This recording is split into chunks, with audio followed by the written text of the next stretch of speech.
Now, at the outset, can I just confirm that the Greens will not stand in the way of people getting this tiny, tiny increase, but it is so not enough. It is an insult.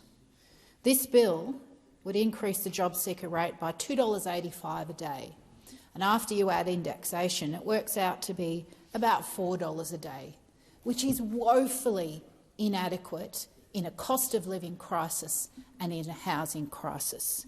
This so-called safety net bill reinforces what we already knew. Australia's social security system is not fit for purpose. Centrelink payments are not a real safety net. People can't afford food, rent, medicine, and this bill doesn't change that. The Albanese government is spending $313 billion on tax cuts for the wealthy, but it's claiming it's too poor to increase Jobseeker above the poverty line.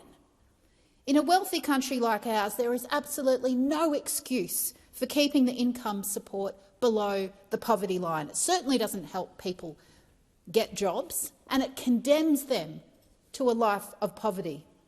There is no excuse for keeping the most vulnerable in poverty while offering tax cuts to the wealthiest Australians. Where are your priorities? I thought we had a change of government. We were expecting a change of policy.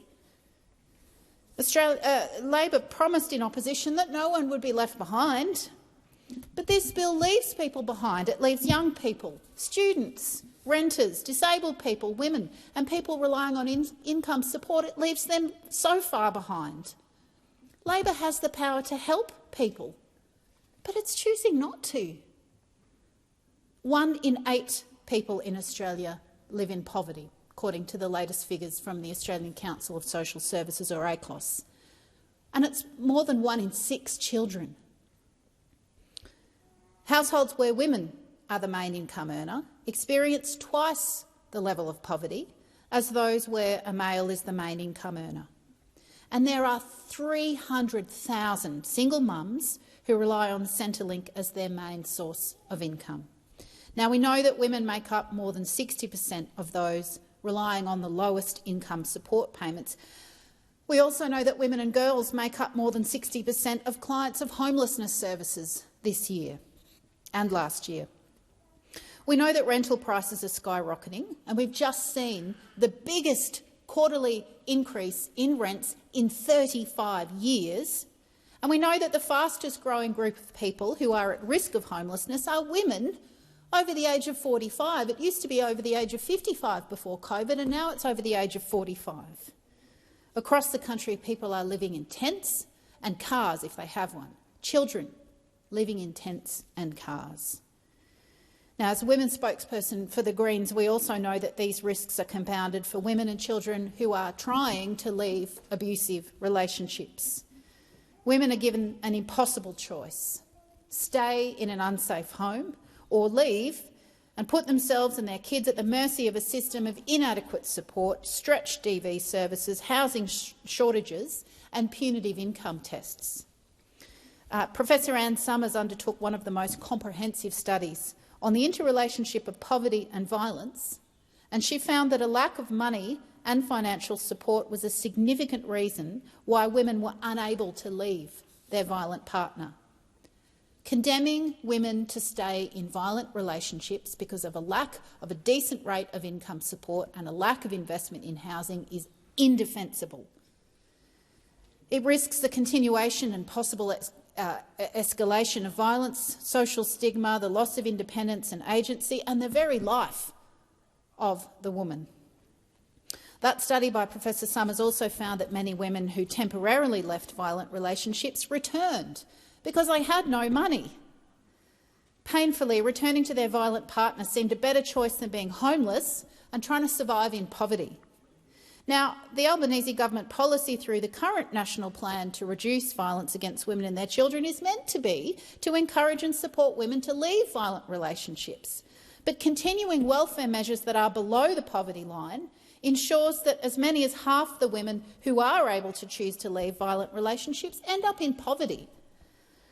The consequences of the Albanese government's choice to not stop poverty are very stark for women who are seeking to escape domestic and family violence. Now, I want to move to single-parent payment, which this bill also addresses, and my wonderful colleague and our portfolio holder, Senator Rice, has already flagged that we'll be moving amendments to raise the single-parenting payment cut-off threshold from when the youngest child turns not 14 but 16 years old, as well as amendments to raise income support to $88 a day so that people aren't forced to live below the poverty line, which condemns them into a cycle of poverty and joblessness. Single mums are particularly vulnerable, and they're making sacrifices every single day, skipping meals so that their kids can eat, skipping a doctor's appointment so that they can pay rent, putting off dental care or not getting it at all so that they can buy their kids school uniforms. Since the Gillard government's cruel decision a decade ago to drop the eligibility of single-parent payment from 16 to 8 years old, single parents lose about $100 every week when their youngest child turns 8. Now, there's no logic to that. There's certainly no heart to that.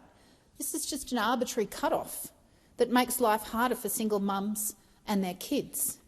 It's a change that can tip people into homelessness, and governments must act to properly fix it. Now, in the budget and now operationalised through this bill, the government lifted that age threshold from 8 to 14.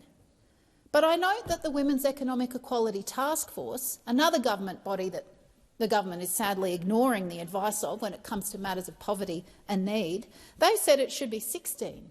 It should revert back to what it was before then Prime Minister Gillard dropped it from 16 to 8.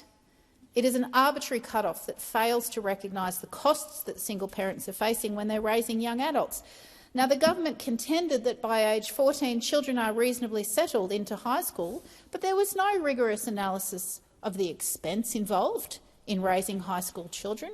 There was no rationale. There was certainly no consideration of the 23% rent increase in private rentals that has been faced in my hometown of Meanjin, or Brisbane as it's known, in the last 12 months.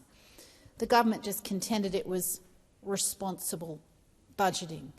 I don't think that is responsible to condemn single parents to poverty and to fail to reverse that abominable change which damaged so many families. Many single-parent families remain stretched beyond capacity. Advocates like the National Council of Single Mothers and Anti-Poverty Week have urged the Albanese government to reconsider this. Now, the Greens' amendments will give the government an opportunity to change it to age 16.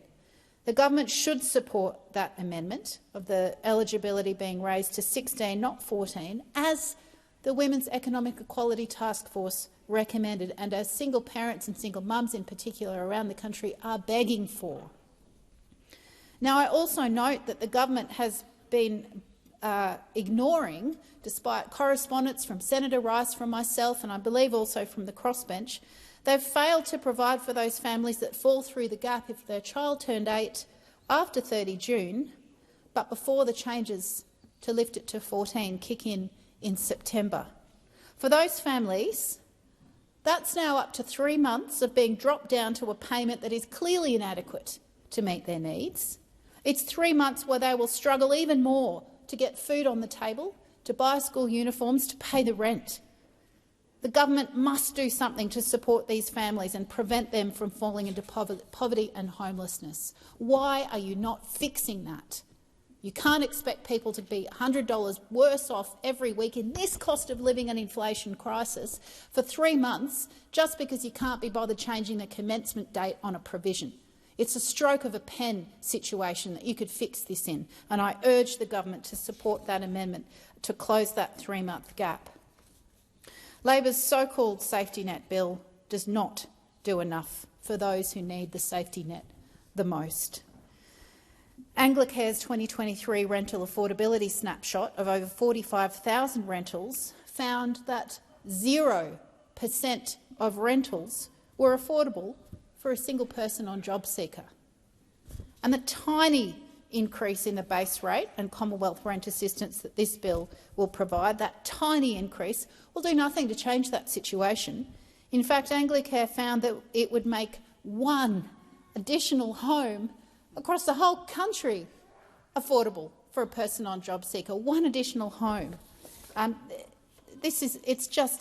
incredulous that the government can be so willfully blind to the real peril that so many people on Jobseeker and single mums are facing, and have the ability to fix it and choose not to. Poverty is a political choice, as Senator Rice so eloquently reminds this government every time she speaks. And when you've got $313 billion that you're prepared to give to the wealthiest Australians and billions more on nuclear submarines and a $20 billion surplus, how dare you not spend that on lifting people out of poverty? How dare you have that as your priorities? We changed the government. We expected the policies to change. The Australian people are just incredulous at the under-delivery of this limp new government. How dare you condemn people to stay in poverty when you've got the ability to fix it? Authorised by Elle Waters, Australian Greens, Canberra.